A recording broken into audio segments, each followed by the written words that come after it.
Apa sih mpox itu? Jadi sebenarnya mpox ini dia suatu genus dari pox virus juga ya. Jadi dari orthopox virus gitu.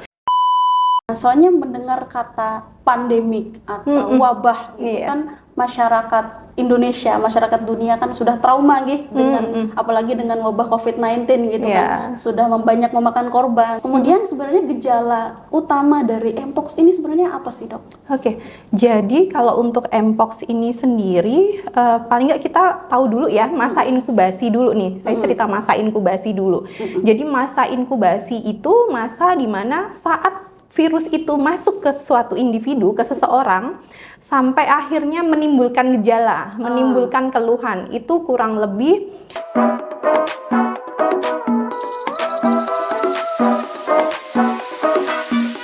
Assalamualaikum warahmatullahi wabarakatuh. Selamat datang di Sultan Podcast, solusi layanan kesehatan terdepan bersama saya Dr. Adelia Hana Rizky Kurniasari pada program My Dokter. Hari ini di Sultan Agung telah hadir bersama saya dokter yang sangat spesial ini, salah satu dokter di Rumah Sakit Islam Sultan Agung Banjarbaru, yaitu dokter spesialis dermatologi dan venerologi, Dr. Tulus Dia Anggraini, SPDV. Assalamualaikum, Dok. Waalaikumsalam, Dokter Adel. Gimana kabarnya, Dok? Alhamdulillah baik. Dokter sendiri gimana, Dok? Alhamdulillah baik juga. Alhamdulillah baik ya, Dok. Ya sehat ya, Dok ya. Alhamdulillah sehat. Kali ini nih kita bincang-bincang nih, Dok.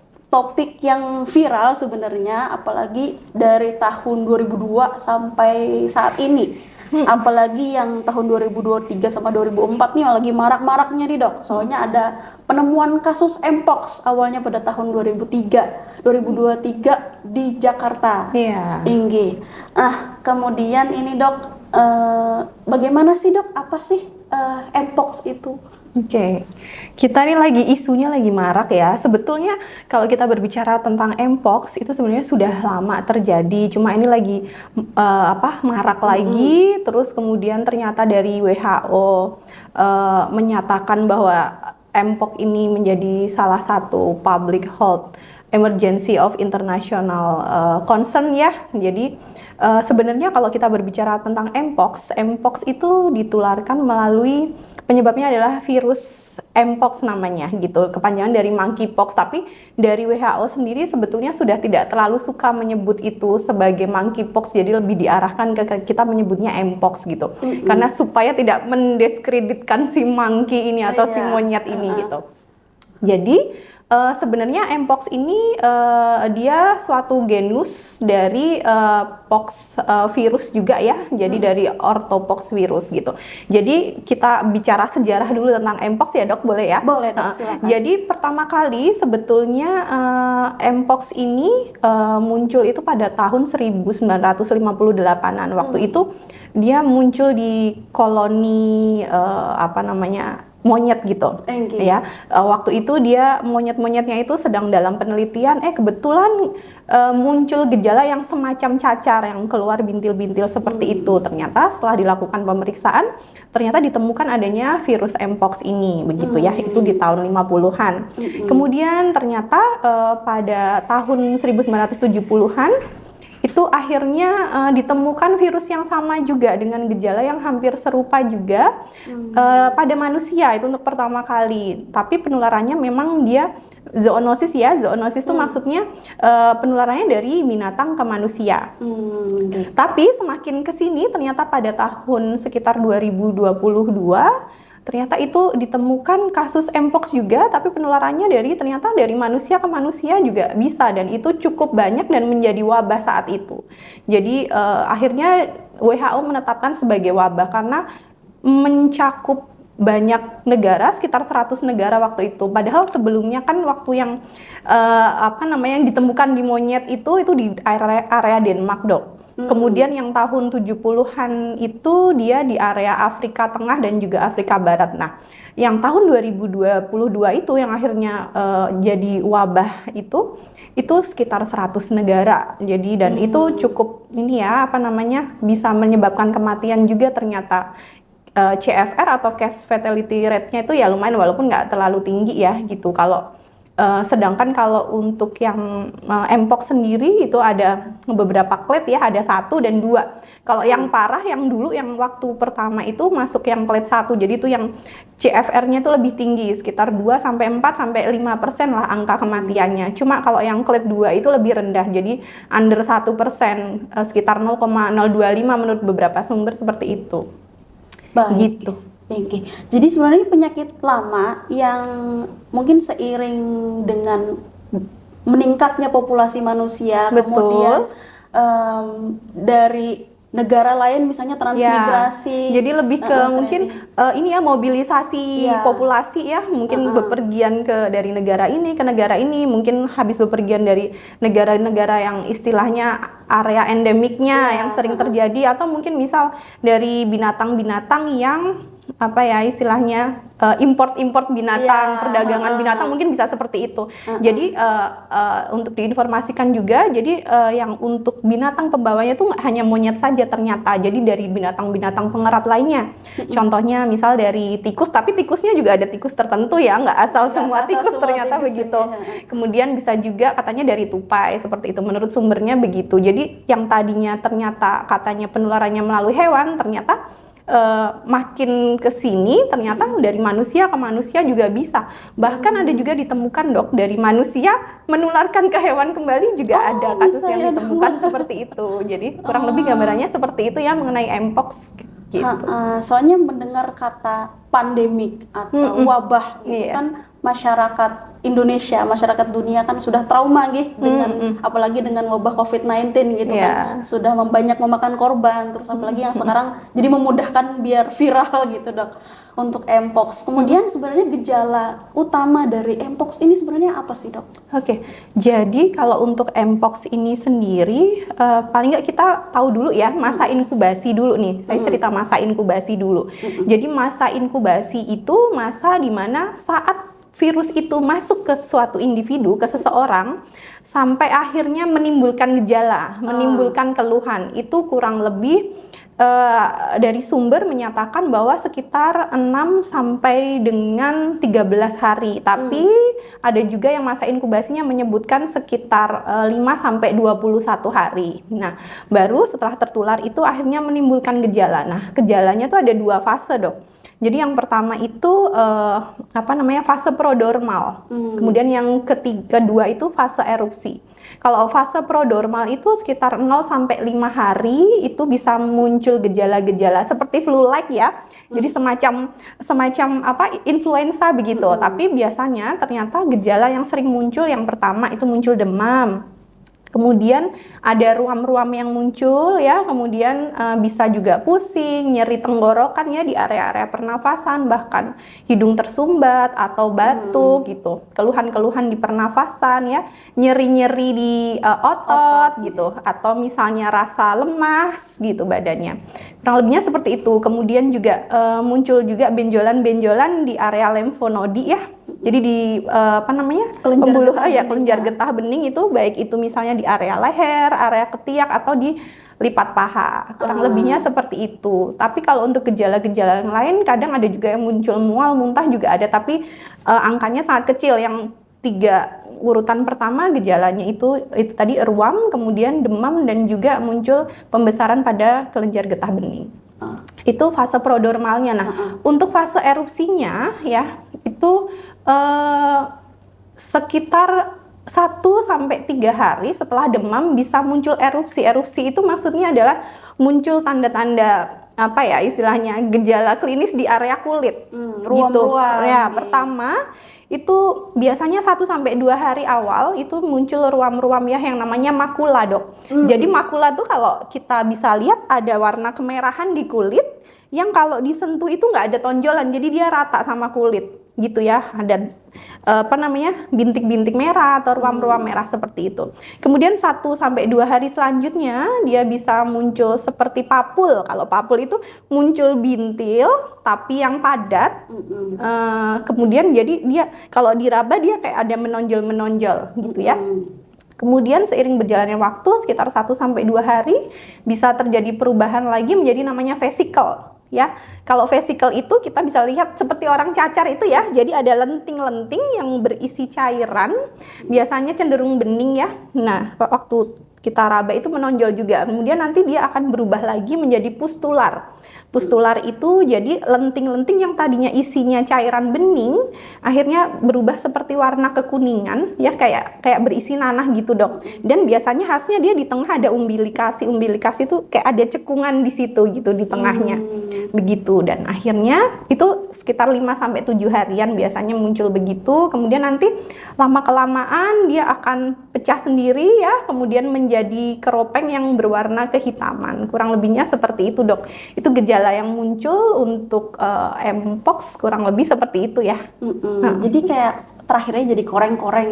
Ya, dan kadang bisa juga kalau pas fase-fase awal itu bisa disertai nyeri atau gatal, atau misalnya gatal saja yang di tahap-tahap akhir juga bisa. Misalnya yang pas keropeng-keropeng itu biasanya khasnya sangat gatal, walaupun ada beberapa sumber yang menyatakan tidak gatal, tapi biasanya ada sumber lain yang memang menyatakan itu ada gatalnya seperti itu. Sebagian besar kayaknya lebih merasakan nyeri atau gatal ya. Iya, nyeri atau gatal. Luka kan ya. Kalau cacar biasanya kan lebih ke gatal banget. Ini ada nyeri dan gatalnya, kurang lebih begitu ya. Dan khasnya biasanya ada pembesaran pada kelenjar getah bening, tapi itu pun ya ternyata pembesaran kelenjar getah bening nggak 100% juga ya, sekitar 70%-an lah menurut sumber. Jadi ada yang memang nggak ada pembesaran kelenjar getah bening, walaupun itu sebenarnya sebagai salah satu khas dari gejala mpox sendiri ya, gitu kurang lebih dok. Kemudian bagaimana sih dok cara penyebaran nih dok? Cara kontaminasi dari virus mpox ini seperti apa? Jadi kalau untuk penyebaran dari virus mpox ini sendiri ada beberapa cara ya dok ya. Yang pertama melalui kontak langsung ya. Kontak langsungnya itu misalnya dari skin to skin ya, yang dari lesi di kulitnya yang tadi bentuknya yang ada ada yang keropengnya, atau misalnya yang tadi yang ada kayak bernanah gitu, atau misalnya yang ada vesikelnya tadi, kontak langsung dengan kulit yang memang ada lukanya itu sangat bisa menularkan. Kemudian juga kontak yang tidak langsung ya, misal dari bahan-bahan atau benda-benda yang tadinya sudah terjamah atau terkontaminasi oleh si virus mpox ini, misalnya habis dipegang, misalnya sama-sama pakai handuk yang bersamaan, baju yang sama dengan si individu yang sudah terkontaminasi oleh virus mpox ini gitu. Kemudian juga melalui ini ya, droplet juga beberapa sumber juga menyatakan bisa. Jadi istilahnya percik-renik. Jadi ya percikan gitu. Karena kan ternyata di mukosa juga bisa ya gitu ya. Jadi dan itu percik-reniknya harus istilahnya yang jaraknya sekitar menurut sumber sih 1-2 meteran, dan itu cukup dalam jangka waktu yang lama. Itu ternyata bisa menjadi alat untuk menularkan juga.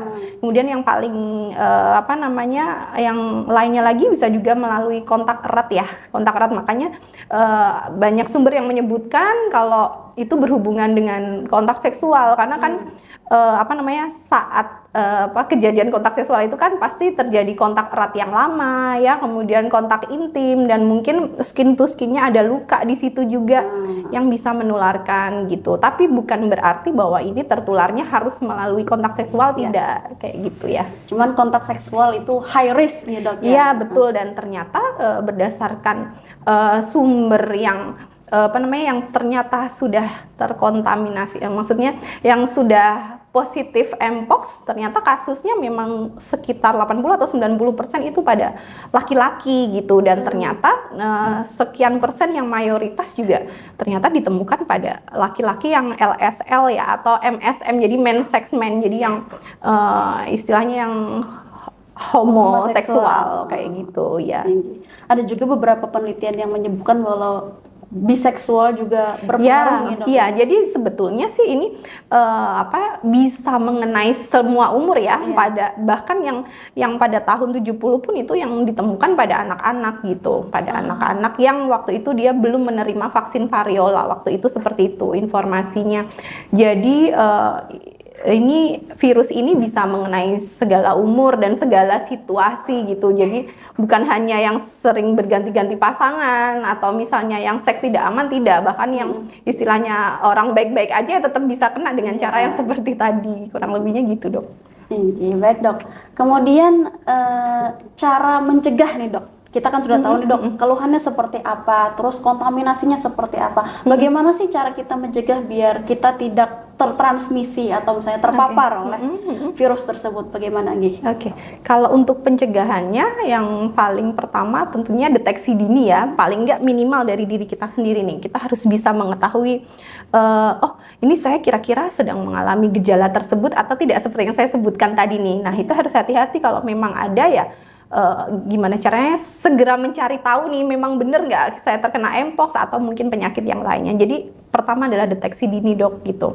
Kemudian yang berikutnya adalah memperluas ini ya tracing ya. Jadi memperluas testingnya. Jadi kalau memang ada kecurigaan ke arah situ ya kita akan melakukan tindak lanjut untuk melakukan tes, memang ada mpox-nya atau enggak. Kan sekarang di Indonesia sudah digalakkan ya itu untuk pemeriksaan mpox melalui beberapa cara-cara pemeriksaan khusus di laboratorium seperti itu.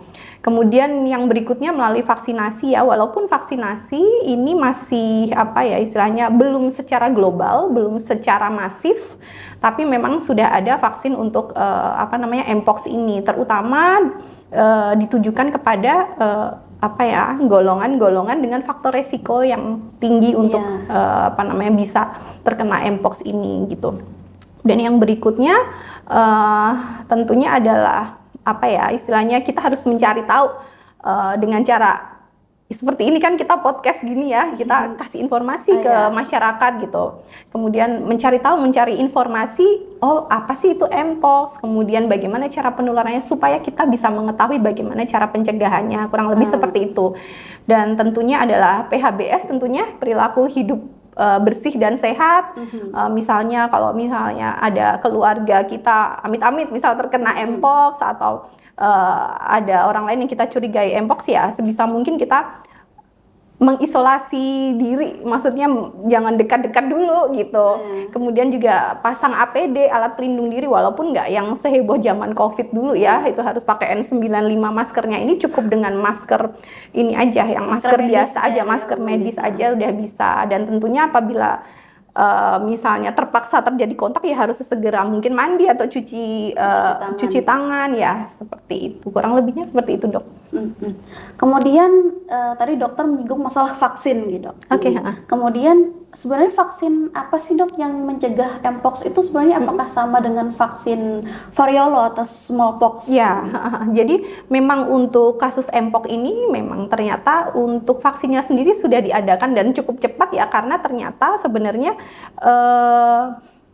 vaksin mpox ini sendiri dibuat dari turunan dari vaksin dari yang smallpox itu atau yang variola itu dok. Jadi dia generasi ketiganya yang sudah istilahnya rekombinan. Jadi sudah dikombinasi atau dibikin sedemikian rupa sehingga memang ternyata efektif juga untuk sebagai vaksin mpox ini gitu. Jadi tapi untuk vaksin ini pun masih belum dikembangkan secara besar-besaran, secara global. Jadi masih ditujukan ke pendistribusiannya ya masih ke yang individu yang dengan resiko tinggi atau misalnya area atau negara yang memang sudah ada positif terkonfirmasi mpox ini baru diberikan. Dan cara vaksinasinya pun ada dua cara dok. Yang pertama itu bisa yang post exposure sama yang pre exposure. Kalau yang pre exposure itu diberikan kepada individu yang itu tadi yang istilahnya yang ada high risk itu tadi ya, yang LSL,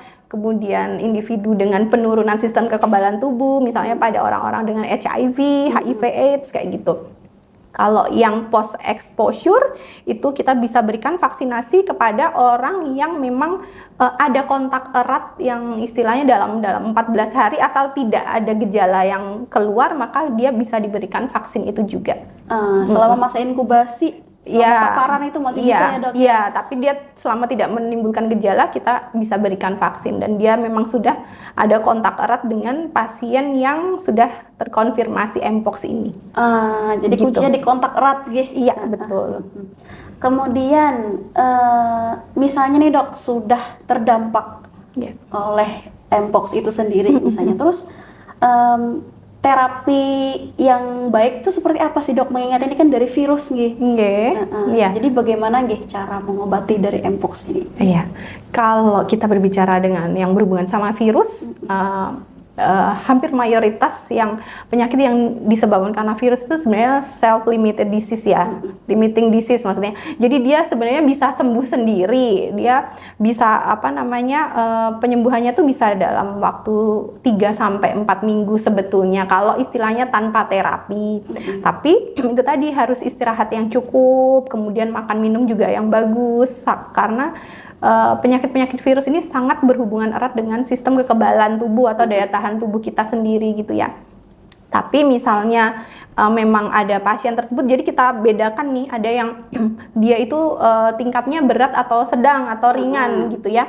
Kalau ternyata gejalanya yang ringan-ringan saja, itu sebenarnya bisa dengan mengisolasi diri yang pertama, kemudian menjaga daya tahan tubuh itu tadi dengan makan minum yang cukup, yang bergizi, kemudian juga istirahat yang cukup gitu. Apabila terjadi gejala ya itu harus diobati secara simptomatik ya gitu. Tapi kalau memang berat itu ya kita lihat dulu kondisinya, dia perlu rawat inap atau tidak. Yang penting untuk pasien-pasien Mpox memang yang paling utama adalah dilakukan isolasi dulu supaya untuk mencegah penyebarannya menularkan ke orang lain, itu yang pertama.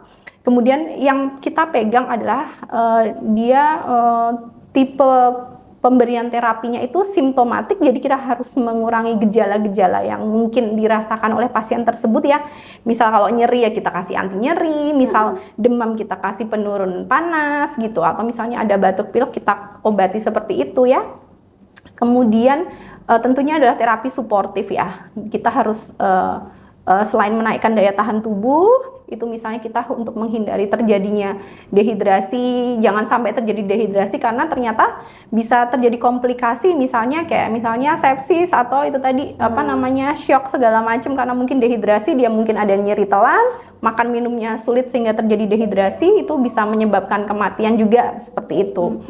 Kemudian terapi suportifnya yang lain, misalnya kita bisa, kalau misalnya yang memang berat atau misalnya pada pasien-pasien dengan resiko tinggi, kita bisa tambahkan antivirus ya, kemudian juga antibiotik apabila terjadi infeksi-infeksi sekunder. Kurang lebihnya seperti itu. Intinya terapi yang kita berikan ke pasien pertama adalah untuk mengurangi atau meredakan gejala yang mungkin menyiksa pasien yang dirasakan gitu ya. Kemudian yang berikutnya tujuannya adalah untuk memperpendek masa sakitnya, masa sakitnya supaya lebih cepat sembuhnya begitu ya. Kemudian yang ketiga adalah itu tadi mencegah terjadinya dehidrasi. Kemudian yang berikutnya mengupayakan supaya bekasnya ini loh tidak terlalu bikin parut yang yang jelek ya, tidak menimbulkan skar atau jaringan parut. Jadi benar-benar sebisa mungkin didampingi juga dengan perawatan lukanya. Kurang lebihnya seperti itu ya. Jadi untuk penyembuhannya kembali lagi ke imunitas nih, Dok. Ya, itu salah satu yang kita usahakan karena salah satu utama untuk melawan infeksi virus adalah daya tahan tubuh kita sendiri gitu.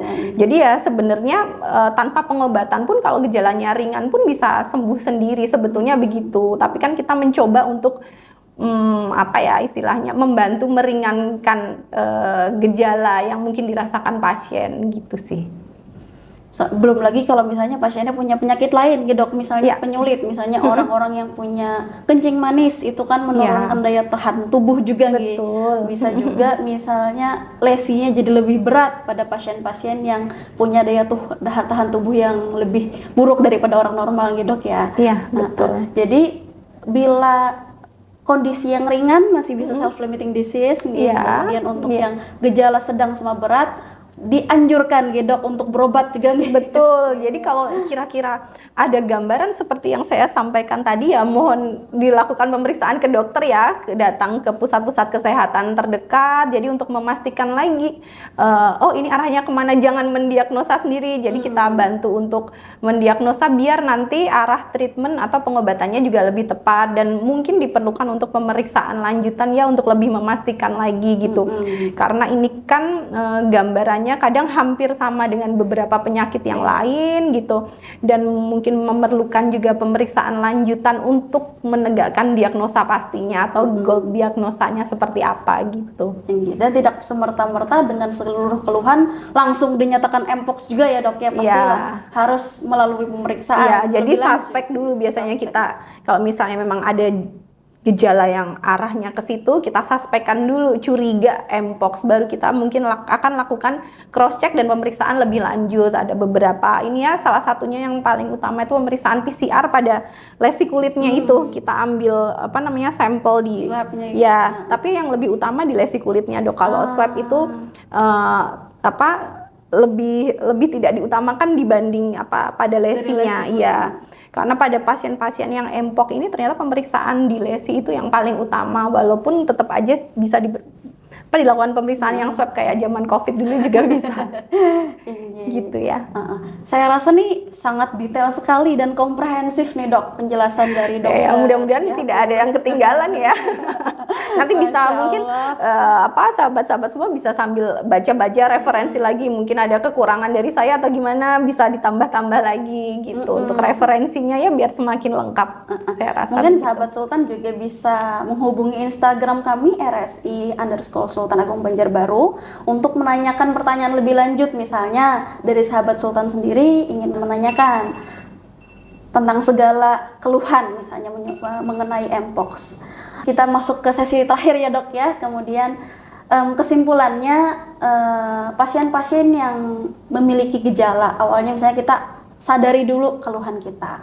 Apakah sebenarnya kita nih cuman batuk pilek biasa? Apakah misalnya diikuti dengan lesi kulit atau misalnya luka kulit, misalnya ada kemerahan lalu timbul pelentingan-pelentingan ya Dok ya. Nah, akan sangat dianjurkan untuk memeriksakan diri ke dokter, baik ke vaskes 1 atau langsung ke dokter spesialis dermatologi venerologi atau langsung ke dokter Tulus ya Dok ya. Boleh silakan, tapi mudah-mudahan sehat semuanya ya. Ya, mudah-mudahan sehat ya. Tidak dianjurkan untuk self diagnosis di rumah karena memang penyakit Mpox ini keluhannya memang banyak yang menyerupai ya Dok ya. Misalnya salah satunya cacar air ya, cacar air atau morbili, campak gitu. Tapi kalau campak sih tidak ada lentingan-lentingan ya. Jadi banyak penyakit yang menyerupai campak, terus varicella atau kita sebut cacar air. Terus misalnya ada juga kalau misalnya orang awam melihat herpes zoster, oh jangan-jangan ini saya Mpox.